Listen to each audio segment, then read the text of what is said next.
Hi, I'm Valerie Graham, and welcome back to another episode of Natural Bliss. I'd like to thank everyone who came out to see me at the Babylon Fall Festival this weekend. It was a great success. And a really big shout out to my 4-year-old manicurist, Lila, who did an awesome job painting my fingernails with non-toxic fingernail paint that you can get at Healthy Alternatives.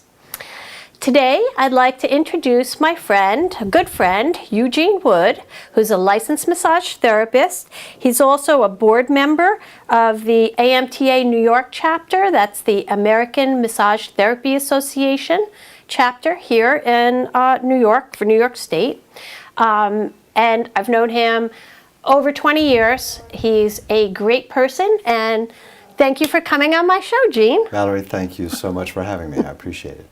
I think I'm your first male client that you've had, or male guest on the show. I think you are. I've been watching your segments, so thank you for having me. Excellent.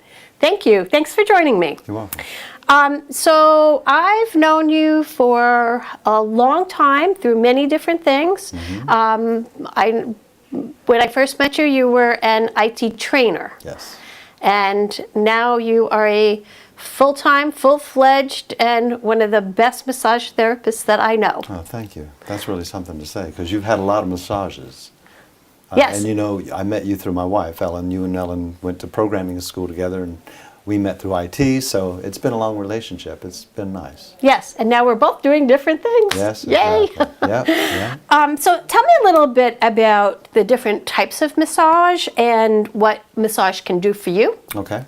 Well, believe it or not, there's over 250 types of massage. There are? There are. Oh my gosh. Right. People know the top 10 are Swedish massage, hot stone massage, myofascial release, deep tissue, reflexology, trigger point, shiatsu, that type of thing. But I could make a massage modality myself. If I came up with a method that incorporated 2 or 3 of these aspects, I could call it the Wood method or something like that. So that's why there's over 250 types of massage. But the most prevalent is called the Swedish massage, but that's only in America. What we call Swedish in Europe, and the way it originally began, was classic massage.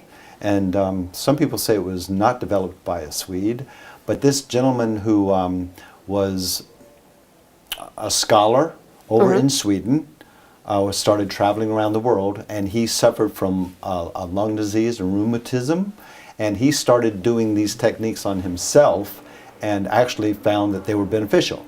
So he put together some techniques and called it classic Swedish gymnastics. So it was really a passive movement technique to help people that was suffering the way he was suffering, because he really had an empathy and cared. And his name was Henrik Ling, L-I-N-G. But I'm just saying, that's the history of Swedish massage that we call classic massage. Right. Then there's the hot stone, which uses hot stone, etc., etc. So there's over 250 types of massage. How can it help you?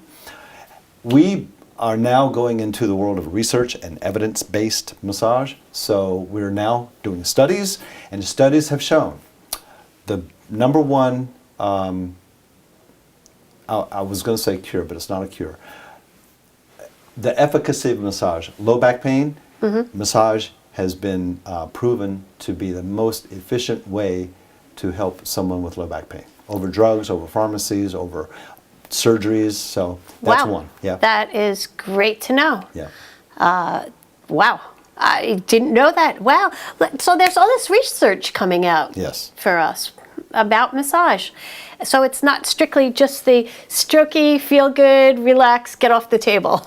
Well, they've shown that strokey relaxation massage, what's the number one killer in America? Stress. Stress causes all of these problems. What releases stress? Massage. Massage has been shown to be the best stress reliever over NSAIDs, which are the Aleve, ibuprofen, all of those things, and other, pharmaceutical interventions. So massage to relax, because it does increase it lowers blood pressure, it increases circulation, and just puts you in that mellow mood and releases endorphins so that you do get up feeling good. And happy. And happy. But then the stresses of life come back and you need another massage. Exactly. So tell me a little bit about, and tell my audience, please, why you chose to be a massage therapist. Having gone from the IT training world into the massage world, what made you think that was your calling and want to do this? Well, funny that you call it a calling, because I think it chose me. Okay. You know, the story, and the funny story I always tell when I'm telling my story of massage is being from the North Carolina, and in the summertime, what do kids do? They work in the tobacco fields. So what did my sister do? My sister's 4 years older than me. So she'd be in the tobacco fields, and come home, and she'd say, "Oh, Eugene, would you please rub my back? I'll pay you 50 cents." So she'd lie down, and we have a very healthy touch history. So it was very nice, and and I learned from a very early age. We were kids, and I learned at an early age that I'd find this knot or this taut band, and I'd work on it, and it would melt. And they'd say, "Well, what happened?" I'm like, "I don't know," but it felt good, and it helped them move. So that's why I say it probably called me, because ever since then, I was the go-to person. "Oh, Eugene, rub my back. Oh, Eugene," even when I was traveling with the band, the drummer, we'd be driving on the road, "Hey, can you massage my arm?" Blah.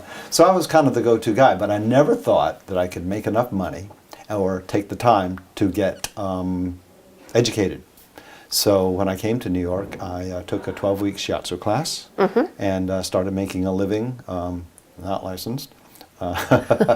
Bad, right. So anyway, but it was either get caught or get sued. So I said, you know what, I better give this up and go and do something where I can make some money.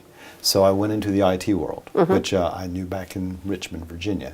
So that's the idea. But anyway, after working in corporate America for a number of years, it's like, you know what, I'm tired of other people choosing my destiny for me. So let me do what I love to do and know that I'm good at doing. So I went to school. I was working full time, going to school on nights and weekends, went to the Swedish Institute, and I don't know if you know this, but you need over 1,000 hours of education. It's a 16-month program. Yes, you learn it's a anatomy, long time. Anatomy, physiology, neurology, you learn all the systems of the body, plus the 600 muscles and the 204 bones, or 6 bones. But the point is, so I just decided to follow my passion and do, because what do they say? If you do what you love, the rest follows. So. Exactly. And I have to say, for as long as I've known you, before you were a licensed massage therapist, what did we always say? Gene, he did the best reflexology, the best foot massages. Could you rub my feet? Could you rub my back? Right, this right. hurts, No, we always, right, we were on vacation. Hey, here's my feet. So, yeah, you've always had a great touch, great hands-on work. And so now you followed what you wanted to do, made it all legal. Yeah. You're licensed, Yeah. have your own practice by yourself. Yeah. So tell me a little bit, because you don't, I know you, so I know that you don't practice just the straight massage techniques. Let's talk about some of the other modalities that you do use in your practice. Okay. Well, I take this very seriously, and I think the best education is the best way to learn and excel, because in this field it's so competitive, so you really have to set yourself apart. So I was doing the Swedish, and then I learned Fascial Release, and then I said... Well, what is that? Tell my audience a little bit. I don't think everybody really understands that. You're right. Including me. Myo means muscle, and fascia. There's this tissue that is the most prevalent tissue in the body, and it's called fascia. And you can look that up. Fascia, fascia. It's the most abundant tissue in the body, and it's connective tissue. Everything is covered in fascia, muscles, bones. So if you can get in touch with the fascial system, you are affecting the whole body systemically. So when you release the tight fascia, then the body can relax, and the muscles can now move into their proper position. So that's a very nice, gentle technique that is very effective. So Fascial Release. You release in the fascia around the muscles. Mm-hmm. Okay. So that's one. I really got into the cranial sacral. I love cranial sacral. Cranium, brain, sacrum is the pelvic area, the hips, and that's the sacrum. So The cranial sacral system gets into the cerebral spinal fluid, which calms down the central nervous system. So what I say is I work inside out rather than outside in. The typical massage therapist strokes your body, feels your muscles, and works to calm you down. I'd rather get to the nerves that control the muscles, calm the central nervous system down. Now the muscles relax and they're snoring on my table in 5 minutes. Yes, exactly. You know? Yes, that was me this past weekend. Right, that was nice, right. Not So- this week, actually the weekend before. Yeah, so cranial sacral, also Right. visceral manipulation. Viscera are the organs in the body. So you're manipulating the organs in the body. Because if the liver is restricted or the colon is restricted, I could have ITB, irritable bowel syndrome, or you've got some stomach issues or this or that. Visceral manipulation is a very effective technique to go deep in the body, gently, and really relieve some of these issues that people are having. Okay. So to give everybody just a little background, Jean has been massaging me, along with many other people, for many years. I do try to go for massage on a semi-regular basis, but I'll give you one example. So one time we were in North Carolina. I happened to have a vacation house there, and Jean's sister used to live there, so we would meet up. I'm He and his also wife, licensed in North and Carolina. he's licensed in North Carolina, right? So he and his wife and I would get together, my husband too, and we would get massages from Jean. So the one time, all set up, and he starts poking and doing, and I was like, no, I just want the strokey massage. I want to just feel good, that light fluff, buff, you know, and off the table. That's what I wanted. Then 2 weekends ago, we were down there, and again, we all met up and had the massage table out, and he thinks I want the strokey massage, and I was like, oh my God, I have had this pain in my hip and the top of my buttocks. I don't know whether it's sciatica. I've had it all week. Every time I move, I want to almost fall down. So Jean concentrated on that area, didn't do the strokey massage, did his inside out. I was almost snoring on the table myself, but when I got up, pain was gone and has not come back because I was dreading my 12-hour ride back home. That's So great news. thank That's you great. so much, No, because you're that welcome. was awesome. You're welcome. Now, what I did with you, I did 3 modalities. I did some stretching. I always stretch my clients. Put them in a position of ease and let the muscles relax. Then I did some trigger point, which is the poke. You know, you wanted me to stick your thumb right there. You know, so that's the trigger point. And so myofascial release, trigger point therapy, and some stretching, and that basically covered it. That basically got rid of it, and I'm glad it hasn't returned. It hasn't returned, and it was fantastic. Plus, you also showed me what to do. You gave me some exercising, stretching that you said would help if I always continue to give do homework. that. Yeah, Yes. I always give my clients homework. So yes, a massage with Jean is a little different than I think most people normally think of when I'm going for a massage. I'm going to get on the table, go home. It's a lot more interactive with you. Well, here's why. Most massage therapists, the client comes in and says, I've got a pain here. I've got a pain here. So now the massage therapist is chasing symptoms. I don't chase symptoms. I want to find the cause. So I listen to the body. I do a general listening, and the body will tell me where the major primary lesion is. And that's where I'm going to go. And as I release that, other things reveal themselves. So when a person says, I've got a pain here, I'll say, yeah, but do you know that the reason you have that pain here is because you're holding yourself this way and you need to do this and this and this. And I find the cause, release the cause, and now, oh, wow. But you do have to pay attention, and you have to give it a little love, because if you didn't touch the area that was bothering them, they think you don't know what you're doing. So Exactly. like, I understand you feel it there, but let's go here too, and just indulge me a little bit, and I think you'll see the results. So that's really what sets me apart. Yes. So I think we touched a little bit about what makes your massage different from a normal fluff and buff, as I would call it. You know, Relaxation massage. yes. But you also encourage meditation with your clients, correct? I give them breathing exercises. Breath is our first massage. What do we do the first thing we're born? We breathe. What's the last thing we do before we die? We take our last breath. So breathing in itself, if you learn to breathe properly, you are giving yourself a massage. Every time you take a nice deep inhalation, the kidneys move 2 centimeters into position and they come back. So all of your internal organs are getting a massage while you're breathing.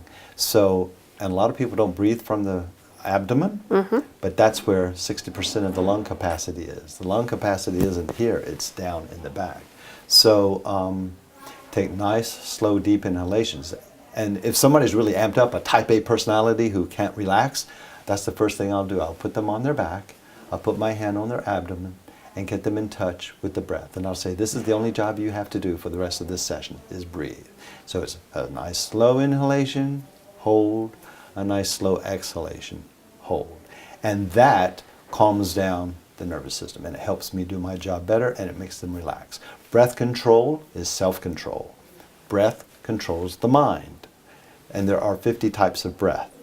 So my point is, this all informs my work. If somebody's interested and will let me go there, I'll go there with them. But if somebody's just a really sports person who doesn't know anything about that, I'll just get them in touch with the breath. They'll feel relaxed. And I don't have to go into any of the esoteric things that inform my work. Just like with the Eastern style. You know, I know shiatsu, I know the meridian points, I know that this point controls this and does that.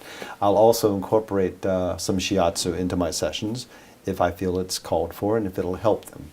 So these are the things that I'm going through in my mind, and because of my meditational practice, I can be grounded and I can be centered and just listen to the body and not get worried about other things like a client complaining. I'm always listening to the body, so you'll never wince. And if you do, it's because I'll warn you. I'll say, now this is going to be interesting. And because people call pain when it's just a sensation. You know, oh, it hurts. Okay, let's talk about that. What do you mean by hurt? What's your pain level from a 0 to 10? I never want to go over a 5. Right. So I always give them all of this information to do with it. So. Okay. So why don't you tell us a little bit about your greatest success story with a client? Oh, they're so fun. I had a woman who lost hope, and this is really what happens when people lose hope. I'm always going to be this way. Nobody can help me. Well, if you believe that, okay. But if you're willing to entertain the idea that maybe you don't have to live this way for the rest of your life, then we can go places. One of my biggest success stories was this woman came in. She was a young woman, but she was in an accident, and her pelvis was off. And she didn't know that her pelvis was off. She just knew that she was a bartender, she chronically was on her feet, but always had this pain. And it was debilitating. She was almost going to have to go out on disability. After 3 sessions, I worked with the pelvic area and the bones, and all of a sudden we heard this pop. And it was the tailbone going back into place. The sacrum actually went back into place where it should be.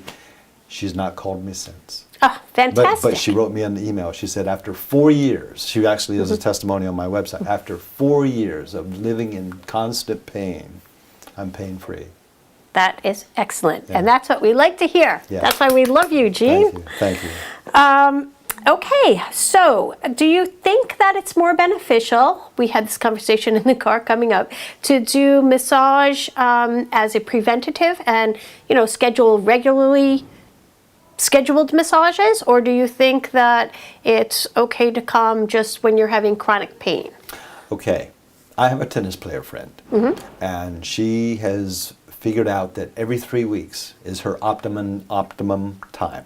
So she's got it figured out that she can go 3 weeks before she needs me again, because she plays avid tennis, and actually she had a toe operation that affected her game, because the reason she was having pain was because her gait and the way she was moving was off. So if we work on that and get her corrected, but anyway, she realizes that 1 week's too soon, a month's too late, so we've got it down to 3 weeks. So I say to you, people know, maintenance is always best. If you come to me when you're in chronic pain, you're going to have to come 5 times.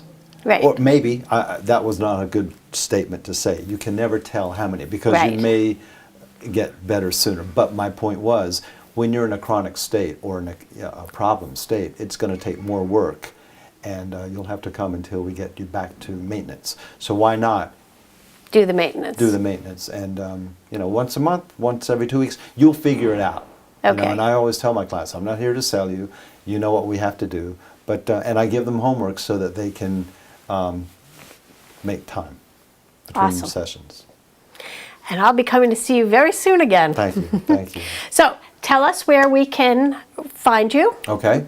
I'll look at the camera. I have 2 offices, actually 3 now. I'm in Columbus Circle in Manhattan at 30 West 60th Street, working out of the Institute of Physical Therapy with Ken Frey, my mentor, whom I love. I also have an office in Wantagh at 2050 Wantagh Avenue, and at the Center for the Alignment of Body, Mind, and Spirit. And that sounds like a lot, but she's a great chiropractor, and I rent space from her. So I'm in Wantagh. I'm in Wantagh, the city, and I'll just open an office in Seaford. So Southern Shore, Long Island, Nassau County, and Manhattan. And do you travel at all for your clients? I can, but I'd rather have them come see me, and here's why. When you're in your own environment, the phone's ringing, the cat's there, what about the space? It's really good to get the client out of their environment so that they can really let go rather than be worried about what's going on around them. And that's an excellent point. Yes. Because I think you just don't really relax sometimes don't. when you're in your own environment. That's right. So they should come and see you. That's And right. telephone number? 917-952-8052. Once again, 917-952-8052. I do that for fun. It's fun. Yes, you do. Thank you all so much for tuning in. I encourage you to go see Eugene. He is an awesome massage therapist. You won't be disappointed, and you might be pleasantly surprised at how much better you feel. Let's play this game. If you call and mention this show, I'll give you $10 off your first session. Awesome. Take advantage of that. Thank you so much, and I'll see you next week. This is Valerie Graham for Natural Bliss.